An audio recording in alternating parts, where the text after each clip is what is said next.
I am not personally very sanguine about our effort to create 10 new legislations to govern higher education sector and expect that these new laws will radically transform the way the higher education sector is currently placed. More laws are indeed going to create more disputes, which will indeed make the complexities of governance of higher education institutions much more difficult. I'm speaking as a lawyer here, and I'm familiar with the limitations of law. But at the same time, I also would like to see a far greater commitment on the part of academics that we need to take far greater responsibility. As our chair mentioned earlier, that academics are inherently resistant to change, and there are very good experiences to draw from the functioning of government institutions, including government bodies, but also private sector. In fact, there's something to say about the fact that big IT companies in India are now moving into the educational space, realizing that the best of the Indian graduates are not adequately suited to be employed in these organizations, and are actually creating a knowledge-based system for the first 1.5 to 2 years.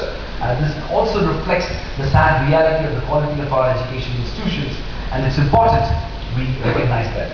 Lastly, I would like to conclude by sharing a personal experience. Before I moved to India, I was in Hong Kong for several years teaching, and at that time I got an opportunity to travel across China.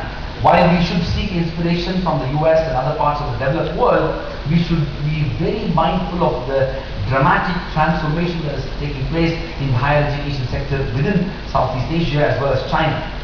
I was teaching at a university called East China University of Political Science and Law, which is a 100-year-old university. One of the research associates in that university wanted me to visit their developing new campus outside Shanghai, which is 1 hour from Shanghai. He took me there. I was mesmerized by what I saw. 15 new universities were coming up in that place. Each of those universities were built in a 250-acre type campus. Some of the best faculty from around the world were brought into these campuses. And I was asking him, so tell me what's going on here. This is extraordinary.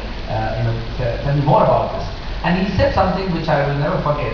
He said that, 100 years back, US established MIT, Caltech, Harvard, Stanford, and many other top universities.